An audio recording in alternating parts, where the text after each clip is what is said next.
Why would you prefer the Nervoscope to the newer one, the Delta T? Well, they essentially do the same thing. No, they don't. I think the Delta T one gets a nerve reading. We were talking about this before. Well, how does it get a nerve reading? There's a short clip of Gonstead explaining that, but I forgot. It's picking up heat. Even the Delta T. Both of them heat.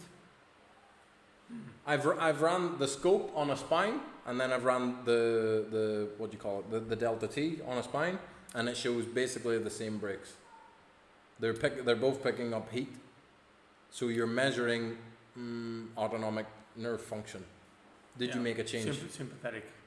My recent problem is maybe, and the Gonstead people maybe say I'm doing something wrong here, but then they always say that you can't win. You're always doing something wrong with the Gonstead. There you go. But maybe you have a you talk to any chiropractor, he'll tell you, oh, you're doing it wrong. Exactly. Yes, except that it's at a certain point you can't fucking win. Yeah. But I'll get the scope. Let's say I get like 10 points. Yeah. And then you do the adjustment and you think like that was a good adjustment. And then the scope's going all over the place and maybe you get like 15 points or 20 points. Now, is it because you're making a change and you've moved something and now the blood's going there and it's clearing everything out? Or is it that you did a manipulation and you didn't do an adjustment? Now, what I'm figuring out now is the best post-scope check is the pre-check of the next adjustment. So if I check you and I get 10 points and right after I get 20, but then the next time in 3 days I check you and then I get 5 points. We did something good. Yeah. I'm gonna give you a very Gonstead. I'm gonna tell you what a Gonstead guy would tell you. The Nervoscope is just one indicator. You have the X-ray and palpation, right? Mm-hmm. So. Well, it moved. What were you gonna say? Tell me. No. I just remember doing Gonstead seminars, and they said, it's not always to make it like a 0, but to reduce it. To make a change. Yeah, reduce the reading. So the 10 point would go to 5, right? Right away. That would be a good adjustment. I remember that. So say it's like 15, you adjust them, it goes to 10. You still adjust it. Job. Yeah. But See you later. What if I... But then, here's the part I never got, because they're so objective. How do you know when you see them next time? Same day? You write it down? No, I mean, how do you know when to see them next time? That's up to the practitioner. Yeah, right? Gonstead was seeing people, because maybe you flew to twice a day, right? the car corral, you flew to the Gonstead clinic and you stay in the car corral. I don't know what it's called, the hotel that he had. And you might only be there for 2 weeks, so you're going to get checked a lot in those 2 weeks, and you might get adjusted twice a day or 3 times a day, because we only have 2 weeks before you move. But do you think the scope is that specific that it like to the point where it shows you 15 points, 10 points, 5 points reduced? Yes. Right? You think so? Yes, because the scope. I never got that thing to work, man. To be honest with you, that's kind of like you didn't practice enough. I did. I did a lot. It's like I practiced, man. People say, "Oh, the scope doesn't work. I don't like the scope." Maybe the scope was broken. Yeah, was it the school scope? Yeah, it was the school scope. Like okay, 3 years ago. If you use this scope for 6 months, and I'll tell you why I say that, because I didn't hurt a guy in the student clinic, but I way overstimulated a guy once. I adjusted way too many segments. Right. And I overstimulated him, and he was like, "I'm not coming back." And that really. Oh, he told you straight up. That's nice. Yeah, he wasn't coming back. I felt bad about that, so I made a rule to myself. I was like, "Okay, for the next while, I'm only going to adjust 3 segments." In order to pick those 3 segments, I started scoping. I wasn't very good at it. I didn't know what I was doing, and I didn't change my adjustment technique at all. I just tried to focus on the 3 segments that were the priority. And I put myself on a 3-month ban to try and make myself a bit more specific.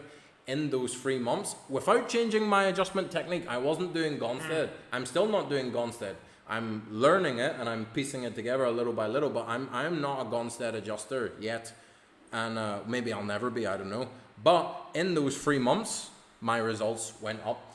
Patients that I had been frustrated with for a couple of months and they weren't getting better as quick as I would have wanted, they started getting better quicker. adjustments that used to take me, 12 visits to start getting some results were now taking me 4 visits, only from dialing in and being specific on those 3 segments. So the scope it's not going to tell you where to adjust, but it'll guide you a little bit, like, hey, here's where there's pressure on the nervous system. And that scope that you were using is very old. So get a new one or borrow one off someone and use it for a couple of months, and I think you'll start to see the thing is, I find the scope without the X-ray is useless. You know what I mean? The X-ray, like I prefer to do the full system or not do it. So I can't X-ray where I practice. So I get it. Then it's out of the window, I get it. Yeah. But that's one of the 5 indicators. But here's the funny thing: you'll have just equally like miraculous results without it. But what do you define as miraculous results? I was like, you can punch every bone in the spine, and I'm sure people are just doing the Y strap and getting miraculous results. Like, what are my? Oh yeah, that's so funny. if I adjust 500 people and 2 of them had an amazing result, okay, I get miraculous results doing a Y strap. But if you give that same person 10 complicated cases, are they going to get 9 better, or are they going to get none better? You're never going to have a 100. You're never going to have a 100% success rate, but we can still increase your chances by trying to make it more specific. Right. I think you're going to have a 100% success rate if they follow through with care plans.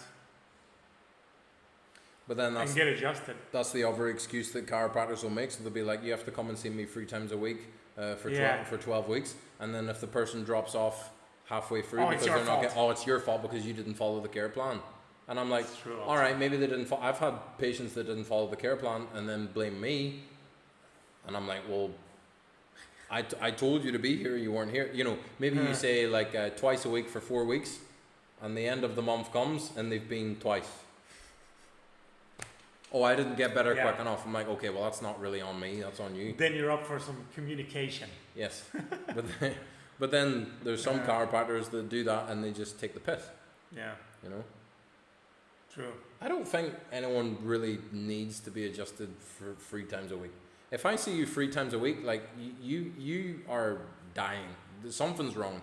You're on your deathbed, or maybe like if Rebecca has a fever or something and she's really bad, like maybe she gets sick with corona and she's really bad for a while, then maybe you would check that person 3 times a week. But a normal everyday working person that hasn't got much going on, maybe they have a bit of stress with their job or a bit of stress with their wife, and maybe they have a couple of beers on the weekend, like a normal person, I don't need to see you 3 times a week. The 3 times a week thing is like,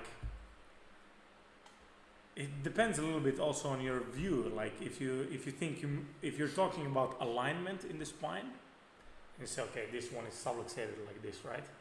With every adjustment, you move it into alignment. I think it's more it's an X-ray view of the spine, right? Because those guys are usually the guys that see people 3 times a week, right? Like CBP guys or very structural, corrective guys. So I think their mindset is in alignment, meaning if this one is here, like they want to align it, and then with every adjustment, it brings it closer to alignment.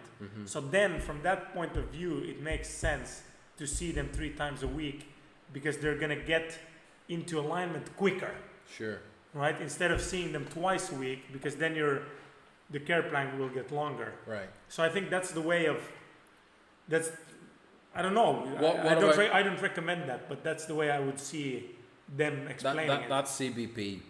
What about normal, everyday, flying 7, diversified adjusting? I don't know. Is there any reason for you to come 3 times a week? I don't. It depends on your mindset again. If you think like that, if you think about the alignment, then yeah, maybe.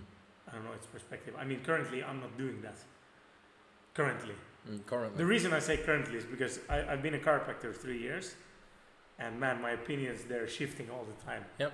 About everything. That's why the podcast is really fun, because it's fun, man. I wish I see this in 10 years and go like, oh, okay, exactly. It's an interesting, cool thought, you know. I hear things that I was saying 2 years ago, and I'm like, no, I don't believe the same thing now. Or okay, I can see there that I was going through this phase or this transition. Yeah. You'll adapt over time. This time next year, you might be. I always think about this one quote BJ said, like who can anchor to an unanchored mind, right? So it's also about like make up your goddamn mind. I think a lot of chiropractors have that. Oh, I don't want to practice here.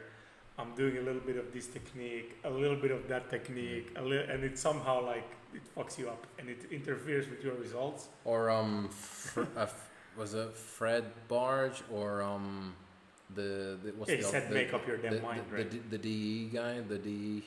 Who? Sid Williams, that's the one. Sid Williams. I love him, man. He was like, when you lose your focus, you turn to Hocus Pocus. In other words, if you're not focused on chiropractic, you'll start thinking of, okay, how do I make more money? And then once your mentality switches to how do I make more money, you can do all sorts of things. You can sell them supplements. Sure. You can do a stretching program with them. You can start doing yoga classes, like whatever the fuck. And I guarantee you'll make more money, but it becomes scattered. Dude, it took like 2 months, and I had some pillow salesmen in my DMs on Instagram. Man, 2 months after I opened my office. Herbalife. Quick, man. Yeah. Really quickly. I was surprised. Do you want to earn an extra income? To be honest with you, I was like, pillows. €80 a pillow. Oh my God. And you start doing the math. I couldn't. But then I had Sid Williams, in the back of my mind going.